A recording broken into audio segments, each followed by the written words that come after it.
ఇప్పుడు CCS case వీళ్ళేసింది కాదు, వీళ్ళ అకౌంట్ లోకి కోట్ల రూపాయలు వచ్చినప్పుడు సిబిఐ సిఐడి వాళ్ళు దాన్ని ఫ్రీజ్ చేసి కేసు వేశారు. కేసు వేస్తే ఈ రమావత్ మధు అండ్ టీమ్ ఎవరైతే ఉన్నారో వీళ్ళందరూ కూడా హైకోర్టు నుంచి బెయిల్ తెచ్చుకున్నారు. బెయిల్ తెచ్చుకొని అక్కడ నుంచి వచ్చారు. అక్కడ నుంచి వీళ్ళు ఎవరికి కూడా టచ్లో లేకుండా అయ్యారు. అయితే సిసిఎస్ లో కేసు వేసింది వీళ్ళు కాదు. వాళ్ళ అకౌంట్ లో కోట్ల రూపాయలు వచ్చినప్పుడు ఆ కోట్ల రూపాయలు ఎక్కడి నుంచి వచ్చినాయి అని చెప్పి వాళ్ళు ఇన్వెస్టిగేషన్ చేసి ఆ కోట్ల రూపాయలన్నీ కూడా ఫ్రీజ్ చేసి వాళ్ళ మీద కేసు ఫైల్ చేసి కోర్టుకు పంపించారు. తప్పకుండా నేను కూడా ఎక్కడికైనా సిద్ధమే. ఇప్పుడు మంగ్లీ గారు చేసిన ఆరోపణకి ఒక్క ఆధారం చూపించమనండి. పాప ఇప్పుడు బిగ్ బాస్ అంటే సోకు ఆయన నాటే ఇప్పుడు నేను వచ్చినవాడిని కాదు, నా 9 సంవత్సరాల ఎక్స్పీరియన్స్ మీరు చూస్తే మీడియాలో కూడా నేను పెద్ద పెద్ద కేసుల్లో కూడా నేను అడ్వకేట్గా ఉన్నా. సో పాపం ఇంకొక అమ్మాయి పేరు లాక్ రావడం అనేది ఎక్కడన్నా నేను ప్రస్తావించానా? ఇప్పుడు ఆవిడ ఏది చెప్తే అది నిజమైపోతుంది. ఒక్క ఆధారం చూపించమనండి. నిన్న ఏదో నాది ఒక వీడియో ఎట్లాంటివి చూపించారు, కొన్ని మీడియా వాళ్ళకి ఇచ్చారా? దాంట్లో ఏముంది ఏంటి అని మీడియా వాళ్ళకి ఇచ్చారా? ఆమె ఆరోపణలు చేస్తుంది. అది పూజారి నాగేశ్వరరావు గారు ఆఫీసులో ఏది మేము చెప్పాం కదా, మేము పూజారి నాగేశ్వరరావు గారు పిలిపించారు. ఏది ఈవిడ ఒక సెంట్రల్ మినిస్టర్ పేరు చెప్పి బెదిరించినప్పుడు ఎమ్మెల్యే తండ్రితో ఫోన్ చేయించినప్పుడు నేను లిఫ్ట్ చేయకపోతే చాలా మంది గూండాలతో రౌడీలతో కూడా ఫోన్ చేస్తే నేను మాట్లాడకపోతే అంటే రెస్పాండ్ కాకపోయేసరికి పూజారి నాగేశ్వరరావు గారు ఆఫీసులో అది మీరు చూసుకున్నట్లయితే ఆ వీడియో కూడా ప్రెస్ రిలీజ్ చేయమనండి దమ్ముంటే అది ఇవ్వమనండి. ఇప్పుడు ఆరోపణలు ఆవు చేస్తుందా మేము చేస్తున్నావా? ఆమె ఉంటే ఇవ్వమనండి. ఇప్పుడే మీడియా సమక్షంగా నేను ఆమెను అభ్యర్థిస్తున్నా.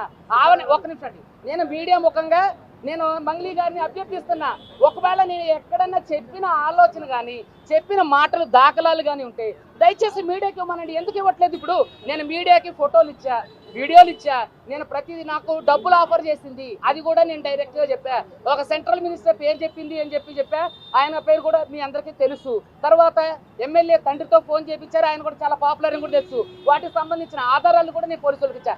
మరి మీరు చేస్తున్నటువంటి అలిగేషన్కి సంబంధించి ఒక్క ఆధారాన్ని ఎందుకు మీడియాకి ఇవ్వట్లేదు? మీడియాలో చెప్తున్నారు ఏదన్నంటే నేను బంజారా అని ఒక కులం కార్డు వాడుకుంటారు. అందరూ అలా ఉండరండి. ఇంకోటి ఇతను కూడా బంజారానే చూడండి. వాళ్ళ ఎవరైతే ఇతను బంజారా బిడ్డని చెప్పండి, ఏమన్నా ఇతను కూడా ఈయన కూడా భయపెట్టించడం జరిగింది. మీడియా మిత్రులందరికీ నమస్కారం. ఏదైతే మైక్రో ఫైనాన్స్ పేరిట ఈ సుబ్బు అనే అడ్వకేట్ ఎవరైతే ఉన్నారో ఆయన నా మీద చేస్తున్నటువంటి ఆరోపణలు ఏవైతే ఉన్నాయో అవన్నీ ఫేక్ అలిగేషన్స్. నిజంగా నేను ఇందులో ఇన్వాల్వ్ అయి ఉంటే గిన నేను ఎక్కడికైనా రావడానికి సిద్ధం. నేను ఎక్కడ ఏ పోలీస్ గడపలైనా ఏ ఏమంటారు కోర్టు గడపైనా తొక్కడానికి సిద్ధం. నేను ఇందులో నన్ను ఇన్వాల్వ్ అయినావు అని చెప్పి తేలిస్తే నేను ఏమన్నా చేయడానికి సిద్ధం. ఇన్వాల్వ్ కాలేదని తేలిస్తే మీరేం చేస్తారు? మీడియా మిత్రులు అందరూ కూడా, నేను మీడియా ఫ్యామిలీ నుంచి వచ్చాను, మీరందరూ ఏం చేస్తారు? నాకు మాట ఇవ్వాలి. ఆయన ఇవన్నీ తప్పుడు ఎలిగేషన్స్ వేస్తున్నాడు. ఒక బంజారా గిరిజన ఆడబిడ్డ మీద కష్టపడి 14 ఏళ్ల నుంచి ఒక్కొక్క మెట్టు ఎదిగి పోయినటువంటి ఆడబిడ్డ మీద ఆయన ఈ ఫేమస్ కోసం కేవలం బిగ్ బాస్ కి వెళ్ళాలి, శ్రీముఖి అంటే క్రష్, ఫేమ్ అవ్వాలి. ఆయన ఒక భరతనాట్యం డాన్సర్. సో ఆ డాన్స్ అవన్నీ నేర్చుకొని ఉన్నాడు కాబట్టి ఆయనకి సినిమా పిచ్చి ఎక్కువ, సినిమాల మీద మక్కువ ఎక్కువ. దానివల్ల నా పేరు వాడుకొని ఆయన ఫేమ్ అవ్వాలని చెప్పి ప్రతి ఒక్క మీడియా గడప తొక్కి ప్రతి ఒక్కరికి అడిగి ఇంటర్వ్యూ తీసుకోండి అని చెప్పి లేనిపోని అలిగేషన్స్ అన్ని కూడా నా మీద వేస్తున్నాడు. నిజంగా ఆ బాధితుల్ని చూస్తుంటే నాకే చాలా చాలా బాధ అనిపిస్తుంది. నాకేం సంబంధం ఉంది? ఈ చేతి నిండా పనులే ప్రజల ఆశీర్వాదాలతో, మీ అందరి ఆశీర్వాదాలతో ఈ రోజు మీడియా లేకపోతే నేను లేను. ఇండిపెండెంట్ గా ఎదిగిన దాన్ని, నేను మీ చేతులల్లో ఎదిగిన దాన్ని, మీ చేతులలో పెరిగిన దాన్ని నేను ఎందుకు చేస్తాను? నేను అక్కడి నుంచే కదా వచ్చాను. ఎక్కడి నుంచి అయితే వచ్చానో వాళ్ళ పొట్ట నేను కొడతానా? నిజంగా నేను బాధితుల తరపున గట్టిగా నిలబడుతున్నాను.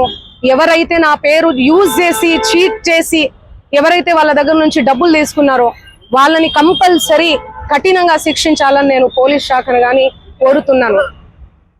సో మిగతా వివరాలన్నీ కూడా మా లాయర్ గారు మాట్లాడతారు. సుబ్బు గారి మీద ఇచ్చాం. సుబ్బు సిగపోగు పూర్తి నేమ్ ఆయన పేరు. చూడండి, ఆయన పేరు మీద నేను కంప్లైంట్ ఇవ్వడానికి వచ్చాను. ఎక్స్టార్షన్ కంప్లైంట్ ఇచ్చాను ఆల్రెడీ. మేము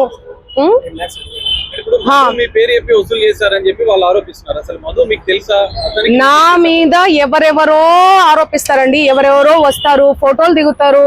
మీరు దిగరా? ఇంతకు ముందే దిగిరు. మీరు దిగరా? ఎవరి సెలబ్రిటీ స్టేటస్ లో ఉన్నాను. నేను సెలబ్రిటీగా ఏ రోజు ఫీల్ అవ్వలేదండి. సెలబ్రిటీగా నేను ఫీల్ అయ్యి ఉంటే ఈ రోజు ఈ 14 ఏళ్ల జర్నీ కొనసాగేది కాదు, ఎక్కడో ఆగిపోయేదాన్ని. నేను అదే చెప్తున్నా. మీడియా నుంచి ఒక్కొక్క మెట్టుకి కదా? ఇంత డెవలప్ అయ్యారు కదా, మిమ్మల్ని ఎందుకు టార్గెట్ చేస్తున్నారు? అది మీరు చెప్పాలి. మీరు ఏమనుకుంటున్నారు దానికి సంబంధం? నాకు తెలియదు అది, ఎందుకంటే నేను మీడియాలో వచ్చి ఇంటర్వ్యూలు ఇస్తలేనను, మరి ఏమో నాకే తెలియదు. ఎందుకంటే నా పని చెప్తుంది, నేను పని చేసుకుంటూ వెళ్తున్నా, నేను పాటలు చేసుకుంటూ. ఆయన అదే చెప్తున్నాను కదండి, బిగ్ బాస్ కోసం, ఫేమస్ కోసం అని చెప్తున్నాం కదా. ఆయన కేవలం ఫేమస్ అవ్వాలి, ఫేమస్ అయ్యే దానికోసమే ఇదంతా చేస్తున్నాడు. ఆయన మాటలు మీరు చూడండి. నెక్స్ట్ ఇయర్ బిగ్ బాస్ వస్తే నేను వెళ్తాను, శ్రీముఖి అంటే నాకు క్రష్, నాతో మాట్లాడేటప్పుడు కూడా మీతో ఫ్రెండ్షిప్ చేసుకుందామంటే మీరేంది ఆరోగెంట్ గా మాట్లాడుతున్నారంటే, అవును కేసు పెడతాము అంటే ఆరోగెంట్ గా మాట్లాడకుండా ఎందుకు మాట్లాడతారండి? నేను తప్పు చేయను దాన్ని, తప్పు చేయని వాళ్ళు ఎవరన్నా మాట్లాడతారు. నేను మీకు వీడియో చూపిస్తాను, ఆగండి, చూడండి ఎలా మాట్లాడుతున్నాడు, ఎట్లా డిమాండ్ చేస్తున్నాడు చూడండి. ఇంతే సౌండ్ అండి ఇది. యా చూడండి, నువ్వేమన్నా ఆకాశం నుంచి ఊడిపడ్డావా?